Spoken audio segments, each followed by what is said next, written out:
Hi hello నమస్తే welcome to my YouTube channel drama of life. నా పేరు సంగీత. నేను చాలా అందంగా ఉంటాను. నా అందాన్ని చూసే మా అత్తగారు నన్ను కోడలుగా చేసుకున్నారు. వాళ్ళకి అతడు ఒక్కడే కొడుకు, కానీ ఆమెకు 6 మంది కుమార్తెలు ఉన్నారు. వాళ్ళలో కేవలం 2కి మాత్రమే పెళ్ళిళ్ళయ్యాయి. నేను అలాంటి ఇంటికి వెళ్ళాలని అనుకోలేదు. ఎందుకంటే అతను ఏ పని చేయడు, మూర్ఖుడు, బాధ్యత లేని వ్యక్తి. కానీ నాకు ఇంకో ఆప్షన్ లేదు. ఎందుకంటే నాకు కాబోయే మామగారితో కలిసి మా నాన్న వ్యాపారం ప్రారంభించి నష్టాలు చవిచూడటంతో ఇప్పుడు ఒకరికొకరు రిలేషన్షిప్ ఏర్పరచుకోవాలి అనుకున్నారు. లేకుంటే విపరీతమైన శత్రుత్వం ఏర్పడి మరింత కష్టాలలో జీవితం కూరుకుపోయి ఉండేది. నువ్వు నా ప్రాణాలని కాపాడాలనుకుంటే నువ్వు నా స్నేహితుడి కొడుకుని పెళ్లి చేసుకో. పెళ్లి చేసుకుంటే నాకు వారితో బంధం ఏర్పడుతుంది. అప్పుడు వాళ్ళు మమ్మల్ని డబ్బు అడగరు, లేకుంటే మనల్ని కోర్టు వరకు తీసుకెళ్తారు. అలాంటి ఇంట్లో నాకు ఎలాంటి గౌరవం లభిస్తుంది అని నాన్నను అడిగితే ఇలా అన్నారు: నీ భర్తను నీ చెప్పు చేతల్లో పెట్టుకొని నీ మధురమైన మాటలతో అతని సందిగ్ధంలో ఉంచు, మరియు అతన్ని ఇంటి నుండి వేరు చేయండి. అతన్ని ఇంట్లో నుంచి వేరు చేయడం అంత సులభమైన పని కాదు. ఎందుకంటే అతను ఒక్కగానొక్క కొడుకు కాబట్టి. అతని పేరు మహేష్. మా నాన్న ప్రాణం కాపాడుకోవటానికి నా వివాహం చేశాడు. మేము నగరంలో నివసించే వాళ్ళం, కానీ వాళ్ళు గ్రామంలో నివసించేవారు. నాకు పెళ్ళైన రోజు నుండే మా అత్తగారు ఇలా చెబుతూ ఉండేవారు: నేను త్వరలో నా మనవడు లేదా మనవరాలు ముఖాన్ని చూడాలనుకుంటున్నాను అనేది. ఇంటికి వారసుడు పుట్టాలని ఆమె చాలా కోరుకునేది. ఆమెను చూస్తుంటే బహుశా కొడుకు కోసం ఎదురు చూస్తూ చూస్తూ ఇంతమంది ఆడపిల్లలకు జన్మనిచ్చిందేమో అనిపించింది. కానీ అలాంటిదేమీ లేదు. నిజానికి ఆమెకు పిల్లలంటే చాలా ఇష్టం. ఆ కారణంగానే ఆమె అంతమంది పిల్లలకు జన్మనిచ్చింది. నేను ఆలోచించినట్లుగా అనుకున్నట్లుగా ఆ ఇంట్లో ఏమీ జరగటం లేదు. నాతో ఎవరు చెడుగా ప్రవర్తించటం లేదు. అందరి కోడళ్ళ విషయంలో జరిగిన మాదిరే నా విషయంలో జరిగింది. పెళ్ళైన మొదటి రోజు నుండే పిల్లల గురించి చర్చలు మొదలయ్యాయి. పెళ్ళయ్యాక వీలైనంత త్వరగా పిల్లలు పుట్టాలని అంటుండేవాళ్ళు. కానీ పెళ్ళైన మొదటి నెల తప్పలేదని తెలిసి మా అత్తగారి ముఖం విచిత్రంగా పెట్టుకున్నారు. ఒకరోజు రాత్రి నా భర్తతో అత్తగారు చెప్పిన మాటలు విని నేను ఆశ్చర్యపోయాను. రేపు ఆమెని డాక్టర్ దగ్గరికి తీసుకెళ్ళండి. తనకెందుకు పిల్లలు పుట్టట్లేదు? నాకు వివాహమై కేవలం 1 నెల మాత్రమే గడిచింది. అసలు వీళ్ళు ఎలాంటి వ్యక్తులు? పిల్లల్ని జన్మనివ్వటానికి మాత్రమే నన్ను తీసుకొని వచ్చారా అని నా భర్తతో అన్నప్పుడు, అమ్మ ఏదైతే చెబుతుందో అదే జరగాలి. దీని గురించి మీరు ఎక్కువ మాట్లాడాల్సిన అవసరం లేదు అని అన్నారు. నేను చాలా ఆందోళన చెందుతున్నాను. నాకు వివాహం జరిగి 6 నెలలు గడిచాయి, కానీ ఇప్పటి వరకు నేను నెల తప్పలేదు. 7వ నెలలోనే మా అత్తగారు అలజడి సృష్టించారు. 7 నెలలు కాదు, 7 సంవత్సరాలు అయినట్లుగా ప్రవర్తిస్తున్నారు. నన్ను డాక్టర్ దగ్గరికి తీసుకెళ్ళినప్పుడు 1 సంవత్సరం వరకు ప్రెగ్నెన్సీ రాకపోతే అప్పుడు ఈ సమస్యకు పరిష్కారాన్ని పరిశీలిస్తామని డాక్టర్ గారు అన్నారు. వివాహమై కేవలం 6-7 నెలలు మాత్రమే గడిచాయి. ఇదేం పెద్ద విషయం కాదు అని డాక్టర్ గారు అనటంతో, తను తల్లి అవుతుందా లేదా మీరు చెక్ చేసి నాకు తెలియజేయండి అని మా అత్తగారు అనడంతో, డాక్టర్ గారు నన్ను క్షుణ్ణంగా పరిశీలించి, మీరు టెన్షన్ పడాల్సిన అవసరం లేదు, తను తల్లి అవుతుంది. డాక్టర్ గారు నన్ను చెకప్ చేయకపోగా ఆమె నన్ను పక్కకు తీసుకెళ్ళి, మీ అత్తగారు చాలా మూర్ఖమైన మహిళలా ఉంది, అందుకే అంతా బాగానే ఉందని చెప్పాను అనటంతో, అంటే అంతా ఓకే కాదా అని నేను అడిగాను. కేవలం చిన్న చిన్న సమస్యలు మాత్రమే ఉన్నాయి. అవి కూడా కాలక్రమేణా తగ్గిపోతాయి. ఒకవేళ ఈ విషయం మీ అత్తగారితో చెబితే నీ కాపురం నాశనం అవుతుంది. నేను ఇలా ఎలా చూస్తూ ఉండగలను? అందుకే ఏ సమయంలో ఏం మాట్లాడాలో నాకు తెలుసు అన్నారు. థ్యాంక్ యూ డాక్టర్ గారు, మీరు చాలా మంచివారు. ఒకవేళ నాకు ప్రెగ్నెన్సీ రాకపోతే నేను మీ వద్దకు మాత్రమే వస్తాను అనటంతో, సరే అని డాక్టర్ గారు చెప్పటం మొదలుపెట్టారు. మా హాస్పిటల్ ఎప్పుడు 24 గంటలు తెరిచే ఉంటుంది. మేమంతా ఎప్పుడు అందుబాటులో ఉంటాం. ఒకవేళ మేము అందుబాటులో లేనప్పుడు మాకు ఫోన్ ద్వారా కాల్ చేయండి అంది. ఆ డాక్టర్ పేరు శిరీష. ఆ డాక్టర్ గారంటే నాకు చాలా ఇష్టం. మీకుంది పెద్ద సమస్య కాదు, చాలా చిన్న సమస్య అని చెప్పారు. కానీ నా కోసం మాత్రం ఇది శుభవార్త కాదు. ఈ విధంగా 4-5 నెలలు గడిచాయి. మా అత్తగారు అందరితో చెప్పటం మొదలుపెట్టారు. నా కోడలు గొడ్రాలు అని. ఊరి నుండి ఎవరైనా మహిళ వచ్చినా లేదా ఏ పెళ్ళికి వెళ్ళినా అక్కడ వారందరితో ఈ విషయం చెప్పేది. నా కోడలు గొడ్రాలు, తనకు పిల్లలు పుట్టరు. ఇప్పుడు నాకు తెలియటం లేదు నా కొడుకు రాత ఎలా ఉందో. నా కొడుకు జీవితం నాశనమైపోయింది. ఈ మాటలన్నీ భరించడం నాకు చాలా కష్టంగా మారింది. నన్ను హింసిస్తున్నట్లుగా అనిపించింది. అర్థం అవటం లేదు ఏం చెయ్యాలో. అత్తయ్య గారి ముందు ఏమైనా మాట్లాడితే, నువ్వేంటి ఇలా మాట్లాడుతున్నావు?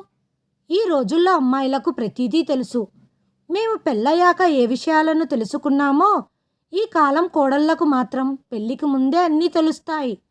నాలో ఏ సమస్య లేదు. కాలంతో పాటు అంతా సర్దుకుంటుంది.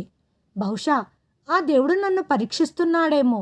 మా పెళ్ళైన మొదటి సంవత్సరం నాటికి నేను 3 నెలల కడుపుతో ఉన్నాను. నా వయసు కూడా చాలా చిన్నది. ఈ విషయంలో కూడా మా అత్తగారు నన్ను మాటలనేవారు. కానీ నా భర్త మాత్రం ఏం చెప్పకుండగా సైలెంట్గా కూర్చొని ఉండేవారు. తల్లి ఏది చెప్తే అదే చేసేవాడు. ఒకరోజు నా ఆరోగ్యం బాగా పాడైపోవడంతో నేను చాలా ఆందోళన చెందాను. నన్ను డాక్టర్ దగ్గరికి తీసుకొని వెళ్ళారు. నేను తల్లి కాబోతున్న విషయం డాక్టర్ గారు చెప్పటంతో అందరూ సంతోషించారు. మా అత్తగారు ఆ సమయంలో సంతోషంగా ఉండాల్సింది. కానీ ఆమె ముఖంలో ఇబ్బందిని చూశాను. ఎందుకంటే నేను గొడ్రాలు అని ఆమె కుటుంబంలో ఉన్న అందరితో చెప్పింది. ఇప్పుడు కుటుంబ సభ్యులందరూ, నీ కోడలు గొడ్రాలు, ఎప్పటికీ పిల్లల్ని కనలేదని చెప్పావు, అయితే ఇప్పుడెలా కడుపుతో ఉంది అంటారని. ఆఖరికి దేవుడు నా ప్రార్థన విన్నాడు. కాబట్టి నేను మౌనంగా ఉండిపోయాను. ఇప్పుడు నేనేమీ అనకూడదనుకున్నాను. నాకు న్యాయం జరిగింది. నాకు ఇది చాలు. నేను త్వరగా తల్లిని కావాలని ఆరాటపడ్డ మా అత్తగారు నన్ను ఎంతో అభిమానంగా ప్రేమగా చూసుకుంటారని అనుకున్నాను. కానీ నన్ను అస్సలు పట్టించుకోవటం లేదు. నా కోసం పనులన్నీ అలాగే ఉంచేవారు. నా కోసం మంచి వస్తువులు ఏమీ తీసుకొని వచ్చేవారు కాదు. నేను నా భర్తతో ఏదైనా తీసుకురమ్మని చెప్పినప్పుడు అతను అమ్మని అడిగి తెస్తానని చెప్పేవాడు. అతను తన తల్లిని అడగ్గా, ఇప్పుడు ఇవన్నీ అవసరం లేదు, మేం ఏ పండ్లు తిన్నామని. అయినా 8 మంది పిల్లల్ని కన్నాను. అందరూ ఆరోగ్యంగా ఉన్నారు. ఎలాంటి ఇబ్బంది లేదు. ఆడవాళ్ళందరూ ఎంచక్కా ఇలాంటి సమయంలో భర్తను గుప్పెట్లో పెట్టుకొని ఉద్దేశపూర్వకంగానే వారిని అమాయకులను చేసి ఆడించాలని చూస్తారు. ఎలాంటి ఆరోగ్య సమస్యలు ఉండవు. స్త్రీ శరీరం పిల్లలకు జన్మనివ్వటానికి మాత్రమే ఉంది. ఏదో పర్వతం బద్దలు కొట్టినట్లుగా ఇలా చేస్తుంది. నీ భార్య మాటలను ఒక చెవితో విని ఇంకో చెవితో వదిలేయటమే మంచిది.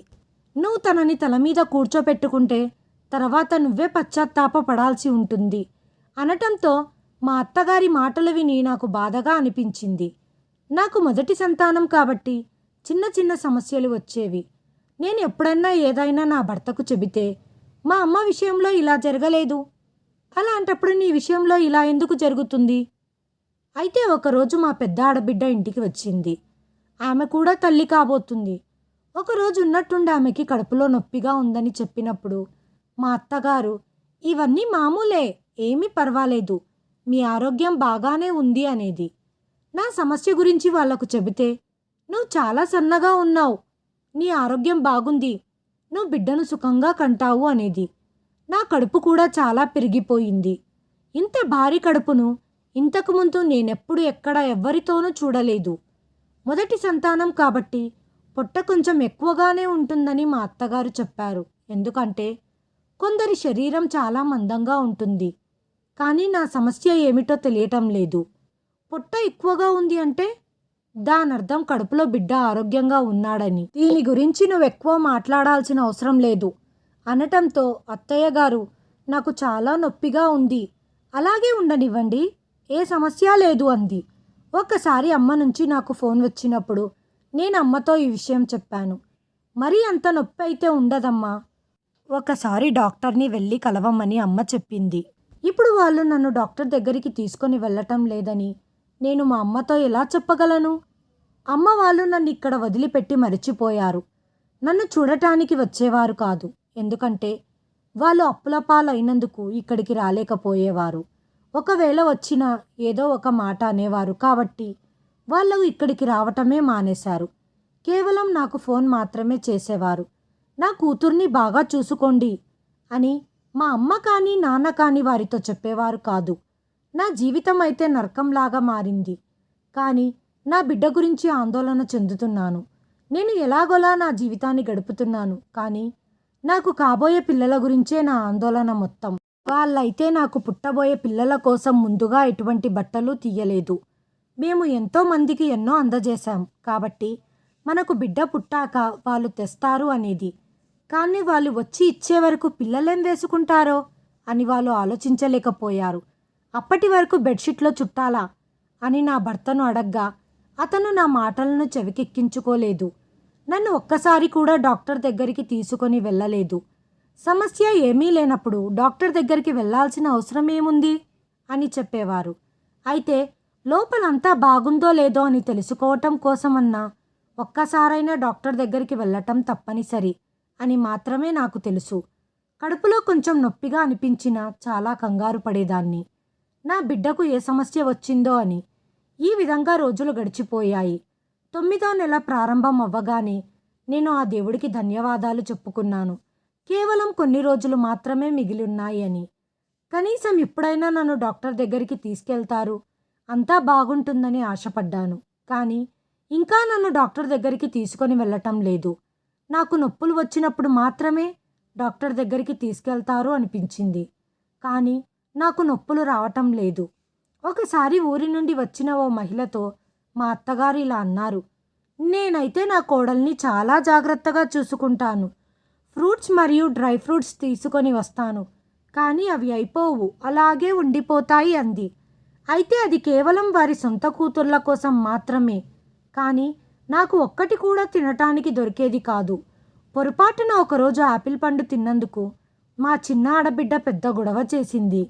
నేను నా కోసం పెట్టుకున్నాను, మీరెందుకు తిన్నారు దాన్ని? ఇప్పుడు 9వ నెల కూడా దాటిపోయింది. నన్ను డాక్టర్ దగ్గరికి తీసుకొని వెళ్ళండి అని నేను మా అత్తగారిని అడిగినప్పుడు, నువ్వు ఈ కాలం అమ్మాయివి, నీకు ఈరోజు ఏ రోజు అనేది కూడా గుర్తుండదు. ఇంకా రోజులు గడిచిపోలేదు. ఒకవేళ రోజులు గడిచిపోయి ఉంటే నీకు నొప్పులు మొదలయ్యేవి. నొప్పులు మొదలవ్వలేదంటే ఇంకా రోజులు పూర్తవ్వలేదని అర్థం. లేదు అత్తగారు, నాకు నడుముల్లో చాలా నొప్పిగా ఉంది, కడుపు కూడా చాలా బరువెక్కింది అనటంతో, లేదు, నీ డెలివరీ టైం ఇంకా రాలేదు, ఒకవేళ టైం దగ్గరికి వస్తే నీకే తెలుస్తుంది అంది. రోజులు ఇలాగే గడిచిపోవటంతో నన్ను డాక్టర్ దగ్గరికి తీసుకెళ్ళండి అని పట్టుపట్టడంతో అప్పుడు నా భర్త తనకు పాత పరిచయం ఉన్న ఒక డాక్టర్ దగ్గరికి తీసుకొని వెళ్ళాడు. అతను ఇంకా సమయం ఉంది అనటంతో వీళ్ళందరూ నన్ను మాటలు అనటం మొదలుపెట్టారు. చూసావా, ఇంకా టైం ఉందంట, నువ్వు దేనికోసం ఇంత హడావిడి పడుతున్నావో తెలియటం లేదు. సమయం అవ్వకముందే త్వరగా బిడ్డకు జన్మనిచ్చి నీ ప్రాణాలను కాపాడుకోవాలనుకున్న మొదటి తల్లిని నిన్నే చూస్తున్నాను అనటంతో పిల్లలకు జన్మనివ్వటం వల్ల నా ప్రాణం కాపాడబడుతుందా? మరి ఇది ఎలాంటి మూర్ఖత్వము? ఆ పిల్లల్ని చూసుకోని అవసరం లేదా? నన్ను టార్చర్ చేయడం తప్ప వీళ్ళు మాత్రం చేసేదేమీ లేదు. నాకు అర్థం కావటం లేదు ఏం చెయ్యాలో. నా కడుపు మాత్రం అంతకంతా పెరిగిపోతూనే ఉంది. ఒకరోజు నా మనస్సులో చాలా ఆందోళనగా ఉండటంతో నేను బయట నిలబడి ఉన్నాను. ఎదురుగా ఉన్న ఇరుగు పొరుగు వాళ్ళు నన్ను చూశారు. వాళ్ళు మా అత్తగారికి పరిచయస్తులైనప్పటికీ ఆమె ఎప్పుడూ నన్ను చాలా దూరంగానే చూసింది. దూరం నుండి నాకు సైగ చేసింది. నేను కొంచెం దగ్గరికి వెళ్ళినప్పుడు ఆమె ఇలా చెప్పింది, ఒకసారి నీ పరిస్థితి చూసావా ఎలాగుందో? ఇప్పుడు నా ప్రెగ్నెన్సీలో 10వ నెల దాటిపోయింది అనటంతో ఆవిడ నోటి మీద చెయ్యి వేసుకొని, ఎలాంటి మాటలు మాట్లాడుతున్నావు తల్లి? ఆ దేవుడి ఆశీర్వాదాలు నీకుంటాయి. నువ్వు ఇంతవరకు బాగానే ఉన్నావు. వీలైనంత త్వరగా డాక్టర్ వద్దకు వెళ్ళు. ఇంకా ఆలస్యం చేయటం మంచిది కాదు. మీ కుటుంబం పట్టించుకోదు. మీకు వాళ్ళు తెలుసా? అవును తెలుసు. ఆ మనుషులు అలాంటి వారే. కానీ ఇప్పుడు నువ్వు తల్లివవుతున్నావు. నీ పిల్లల కోసం నువ్వే పోరాడాలి. నువ్వు ఇప్పటి వరకు ఏం చేస్తున్నావు? ఎలాగైనా చేసి డాక్టర్ దగ్గరికి వెళ్ళు. ఒకవేళ నీకు నొప్పులు రాకపోతే నీకు ఆపరేషన్ చేస్తారు. అలా కాకుండా సమయం గడిచే కొద్దీ నువ్వు చాలా టెన్షన్ పడాల్సి ఉంటుంది. నా పరిస్థితి మాత్రం చాలా దారుణంగా ఉంది. నేను ఒక్క నిమిషం కూడా కూర్చోలేని పరిస్థితి నెలకొంది అని నా భర్తతో చెప్పినప్పుడు అతను నన్ను తనకు తెలిసిన డాక్టర్ వద్దకు తీసుకెళ్తాను అని చెప్పాడు. దానికి నేను ఒప్పుకోలేదు. నేను ఇప్పుడే శిరీష డాక్టర్ దగ్గరికి వెళ్ళాలి. ఎందుకంటే నాకు పురిటి నొప్పులు రావటం లేదు. నాకు ఆపరేషన్ చేయాల్సి ఉంటుందేమో అనటంతో, నీకేమైనా పిచ్చా? ఆపరేషన్ అంటే చాలా ఖర్చవుతుంది. నువ్వు కూడా ఒక బిడ్డను కంటున్నావు. అతన్ని గురించి పట్టించుకోవా? నాకిప్పుడు అర్థమైంది ఆ వ్యక్తులు పట్టించుకోరు అని. బహుశా వాళ్ళు నన్ను ఉద్దేశపూర్వకంగానే తీసుకొని వెళ్ళటం లేదు. నేను చచ్చిపోయినా పర్వాలేదు, కానీ హాస్పిటల్కి వెళ్తే ఖర్చవుతుంది. ఉండాల్సిన దానికన్నా ఎక్కువ పిసినారితనం ఉంది. మా పక్కింటి ఆవిడ చెప్పింది నిజమే. ఇప్పుడు నేను తల్లినవుతున్నాను. నా పిల్లల కోసం నేనే పోరాడాలి. నా దగ్గర పిల్లల బట్టలు కూడా లేవు. వాళ్ళు నాకు డబ్బులు ఇవ్వరు, అలాగని బయటికి వెళ్ళనివ్వరు. నేనే స్వయంగా నా దుపట్టా నుంచి నా పిల్లలకు కొన్ని బట్టల్ని తయారు చేశాను. నేను చెయ్యగలిగినంతా చేసి ఒక బ్యాగ్లో ఉంచి నేను రహస్యంగా హాస్పిటల్కి వచ్చాను. నేను ఇంట్లో లేనని, ఎక్కడికో వెళ్ళానని కొంతసేపటికి వాళ్ళు గ్రహించిన తర్వాత ఈ వ్యక్తులు హడావిడి చేస్తారని నాకు తెలుసు. నేను సమాచారం ఇవ్వకుండగా ఫోన్ స్విచ్ ఆఫ్ చేసి వెళ్ళిపోయాను అని వారికి తెలిసాక నేను ఇంట్లో నుంచి పారిపోయానని విరుద్ధంగా చెవులు కొరుక్కుంటారు. నేను హాస్పిటల్కి వెళ్ళానని తెలిసినా అప్పుడు కూడా నా భర్త నన్ను తిడతాడు, నా మీద కోపపడతాడు. నేను ఇప్పుడు ఎవరి గురించి పట్టించుకోవటం లేదు, కేవలం నా పిల్లల గురించి మాత్రమే. నేను హాస్పిటల్కి వెళ్ళినప్పుడు డాక్టర్ గారు నన్ను త్వరగానే కలిశారు. నేను నా సమస్యను చెప్పగా ఆవిడ వేరే వైద్యురాలతో నా చెకప్ చేయించింది. అప్పుడు ఆవిడ నా పొట్ట మీద జెల్ రాసి చూసినప్పుడు ఆశ్చర్యంతో ఆమె కళ్ళు బైర్లు కమ్మాయి. తను నా వైపు వింతగా చూడ్డం మొదలుపెట్టింది. ఏదో వింతగా ఇప్పటి వరకు చూడంది వినంది అయినట్టుగా గట్టిగా అరుస్తూ డాక్టర్లను మరియు నర్సులను పిలవటం మొదలుపెట్టింది. నేను చాలా కంగారు పడ్డాను. డాక్టర్ గారు, ఏమైంది? నిజం చెప్పండి అని అడిగాను. ఇప్పుడే చెప్తాను ఉండు అంటూ తన పక్కన ఉన్న డాక్టర్ గారి చెవిలో ఏదో గుసగుసలాడినప్పుడు ఆవిడ నా వైపు ఆశ్చర్యకరమైన కళ్ళతో చూస్తూ ఉండిపోయింది.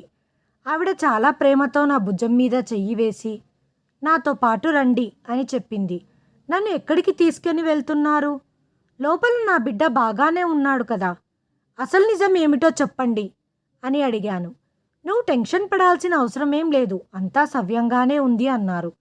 కానీ నేను చాలా టెన్షన్ పడుతున్నాను. మీ కుటుంబ సభ్యులని పిలవండి అని చెప్పారు. మేడం, వాళ్ళు రారు, ఎందుకంటే నేను వాళ్ళకి చెప్పకుండగా రహస్యంగా వచ్చాను. కనీసం నీ తల్లిదండ్రులనైనా పిలవమని చెప్పినప్పుడు నేను మా అమ్మకు ఫోన్ చేసి ఇంట్లో ఎవరికేమీ చెప్పకుండగా హాస్పిటల్కి వచ్చానని చెప్పాను. ఇప్పుడు ఆపరేషన్ చేయాల్సి ఉంటుంది అనేది మాత్రమే చెప్పారు డాక్టర్ గారు. ఈ విషయం నాకు ముందే తెలుసు, ఎందుకంటే సమయం ఎప్పుడో దాటిపోయింది. అంతా బాగానే ఉందా లేదా అని మాటిమాటికి అడుగుతూనే ఉన్నాను, కానీ వాళ్ళు మాత్రం చెప్పటం లేదు. కేవలం ఆపరేషన్ చేస్తామని మాత్రమే చెప్పారు. ఆపరేషన్ జరిగింది. ఆపరేషన్కి చాలా టైం పట్టింది. నా కజిన్కి కూడా ఆపరేషన్ జరిగింది.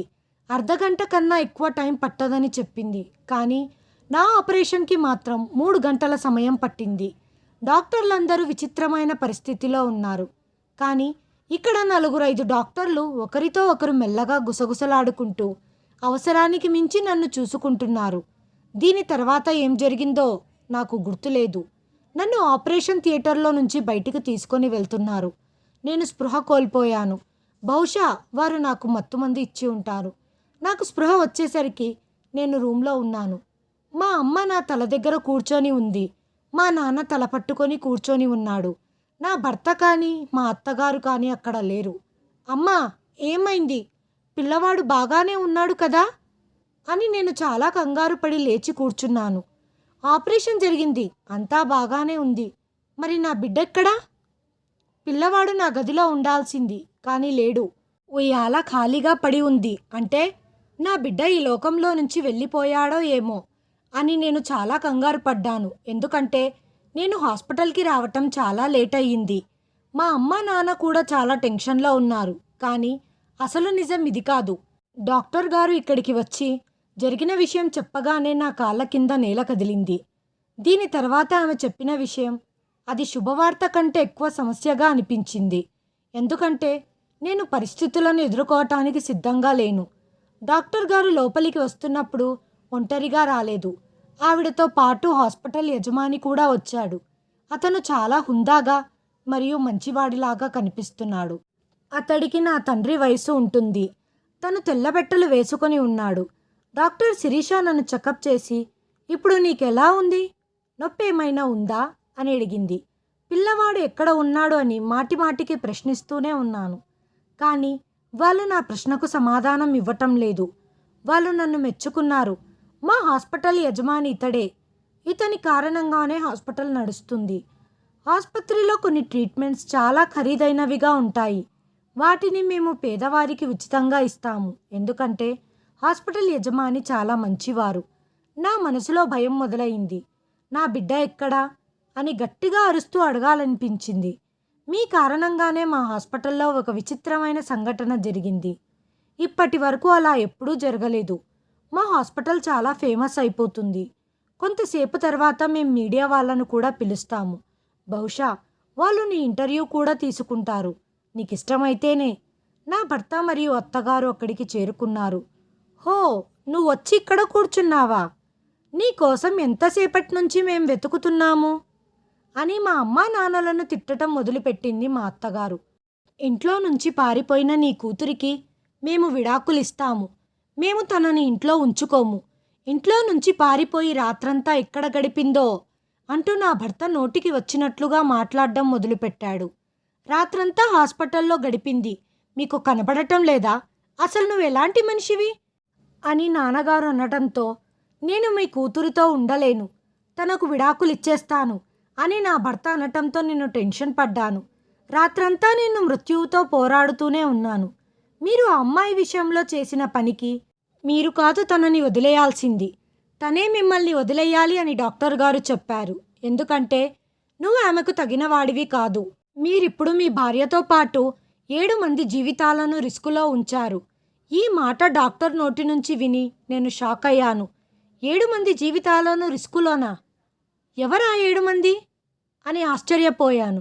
డాక్టర్ వైపు అలా చూస్తూ ఉండిపోయాను. అప్పుడు డాక్టర్ గారు, అవును, నీకు 7 మంది పిల్లలు పుట్టారు. అందులో 4 మగపిల్లలు, 3 ఆడపిల్లలు అనటంతో నాకు అర్థం కావటం లేదు. నిజంగా ఇలా జరుగుతుందా అని. అసలు నిజం తెలిస్తే నేను కంగారు పడి నా బీపీ పెరిగిపోతే ఇది నాకు నా బిడ్డకు సమస్యగా మారుతుందని, ఈ కారణంగానే డాక్టర్ గారు నేను ఎన్నిసార్లు అడిగినా నాకు చెప్పలేదు. ఈ మాట వినగానే అక్కడ ఉన్న ప్రతి ఒక్కరితో పాటు నా భర్త మరియు అత్తగారి ముఖాలు వింతగా మారాయి. 2 నిమిషాలు ఒకరి ముఖం ఒకరు చూసుకొని, ఒక మహిళ అలా ఎలా ఒక్కసారి 7 మంది పిల్లలకు జన్మనిస్తుంది? తను మనిషా లేక దయ్యమా? ఇంతమంది పిల్లల్ని ఎలా పెంచుతాం? ఇంత మొత్తం తీసుకురావటానికి మా దగ్గర డబ్బులు లేవు. మీరు దుపటాను కత్తిరించి దుస్తులను తయారు చేసినప్పుడే నాకు మీ సమస్య అర్థమయ్యింది అని హాస్పిటల్ యజమాని చెప్పాడు. నీకు చాలా చెడు జరిగింది, నాకు తెలుసు, నాకు అర్థమవుతుంది.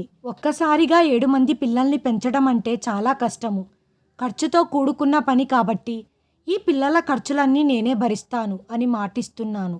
ఈ పిల్లలు తమ కాళ్ళపై తాము నిలబడి ఉద్యోగం చేసేంత వరకు వాళ్ళ చదువు, ఆరోగ్యం, ఆహారం, పాలు, దుస్తులు అన్నిటి ఖర్చులను నేనే భరిస్తాను అని హాస్పిటల్ యజమాని అనటంతో నా భర్త మరియు అత్తగారు ఒకరి కళ్ళలో ఒకరు చూసుకుంటూ మాట్లాడుకోవటం మొదలుపెట్టారు. నా బిడ్డల తిండి, పోషణ బాధ్యత అంతా తీసుకునే ఒక మంచి వ్యక్తిని పంపాడు ఆ దేవుడు. నా తప్పైపోయింది, నన్ను క్షమించండి. నేను కంగారులో ఏదో అనేశాను. సరే అయితే ఇంటికి వెళ్దాం పదా. ఆ దేవుడు మనకు చాలామంది పిల్లల్నిచ్చాడు అని నా భర్త ఇలా చెబుతూ నా చెయ్యి పట్టుకున్నాడు. వెంటనే నేను నా చెయ్యిని వదిలించుకొని, మీరు నాకు విడాకులు ఇవ్వటానికి ప్లాన్ చేస్తున్నారు. ఎందుకంటే నేను రాత్రి ఎక్కడో గడిపాను అని మీరు అనుకుంటున్నారు. మీరు పిల్లల ఖర్చులు భరించాలని అనుకోవటం లేదు. ఇప్పుడు మరొకరు ఖర్చులు భరించబోతున్నారని మీకు తెలిసినప్పుడు మీకు ఎటువంటి ఇబ్బంది లేదు. అసలు ఇలాంటి వ్యక్తితో ఉండకూడదని నేను నిర్ణయించుకొని నా తల్లిదండ్రులతో పాటు ఇంటికి వచ్చేశాను. నా భర్తకు తను చేసిన తప్పు అర్థమయ్యింది. మా ఇంటికి పదే పదే వచ్చేవాడు. నువ్వు నీ భార్య పిల్లల్ని తీసుకుపోవాలనుకుంటే నువ్వు వేరే ఇంట్లో నివసించాల్సి ఉంటుంది అని నా తల్లిదండ్రులు షరతు పెట్టారు. దానికి నా భర్త ఒప్పుకోలేదు. అయితే నా కూతుర్ని వదిలేయండి, ఇది మీకు చాలా సులభమైన పని, మరియు మీరు మీ తల్లిదండ్రులతోనే ఉండండి. నీ నిర్లక్ష్యం వల్ల నీ భార్య పిల్లల ప్రాణాలను ప్రమాదంలో పడేశావు. ఒకవేళ నా కూతురు సమయానికి డాక్టర్ దగ్గరకు వెళ్లకుండా ఉండుంటే ఈ పిల్లలందరూ చనిపోయేవాళ్ళు మరియు నా కూతురు కూడా చనిపోయేది అనటంతో నా భర్తకిప్పుడు అర్థమైంది నేను పిల్లలే అతడి కుటుంబమని. తెలుసుకొని నా తల్లికి క్షమాపణలు చెప్పి ఇప్పటి నుంచి నేను నా భార్యతోనే ఉంటాను, అలాగే పిల్లల ఖర్చులను కూడా భరిస్తాను అన్నాడు. ఆ భారం మోస్తుంది హాస్పిటల్ యజమాని. అది మాకు సాధ్యం కాదు. నా భర్తకు ఒక మంచి ఉద్యోగం దొరికింది. ఇతను ఇతరత్రా ఖర్చులను కూడా బాగానే తీరుస్తున్నాడు. అతని కుటుంబాన్ని పోషించడం నా భర్త బాధ్యత. కాబట్టి అతడు సంపాదించిన కొంత డబ్బు నుంచి తన తల్లిదండ్రులకు చెల్లెళ్లకు పంపేవాడు. ఇప్పుడు తన తప్పును తెలుసుకున్నాడు. ఒక మంచి భర్తగా మారాడు. నాతో పాటు నా పిల్లల ఆలనా పాలనా చూస్తున్నారు. ఒక చిన్న ఊరిలోని మహిళ 7 మంది పిల్లలకు జన్మనిచ్చింది. అందులో 4 మగపిల్లలు, 3 ఆడపిల్లలు. ఈ హాస్పిటల్లో వైద్యుల సామర్థ్యం చూసి గర్వంగా అనిపించటం మొదలయ్యింది. వీళ్ళు ఇంత క్లిష్టమైన కేసుని ఎలా హ్యాండిల్ చేశారో, తల్లితో సహా పిల్లలందరి ప్రాణాలను కాపాడారు అని ఈ విషయం చాలా ప్రసిద్ధి చెందింది. ఈ వార్తలు మీడియాలో హల్చల్ చేశాయి. మా అత్తగారికి ఏం కావాలో నాకు నేటికీ అర్థం కావటం లేదు. ఇంతకు ముందు బిడ్డలను కనాలని కోరుకుంది. ఇప్పుడు ఆ బిడ్డలను ద్వేషించడం మొదలుపెట్టింది. బహుశా తన కొడుక్కి బిడ్డ పుడితే తనని మర్చిపోతాడని భావించి ఉండవచ్చు. నా బిడ్డల తిండి పోషణ బాధ్యత అంతా తీసుకునే ఒక మంచి వ్యక్తిని పంపాడు ఆ దేవుడు. నా పిల్లలు బాగా చదువుకుంటున్నారు. రోజు ఆ భగవంతుడికి కోటి కృతజ్ఞతలు తెలుపుకుంటూనే ఉంటాను. హాయ్ ఫ్రెండ్స్, ఈ వీడియోను చివరి వరకు చూసినందుకు ధన్యవాదాలు. ప్లీజ్ సబ్స్క్రైబ్ చేయండి, లైక్ చేయండి, షేర్ చేయండి, కామెంట్ చేయండి. Thanks for watching.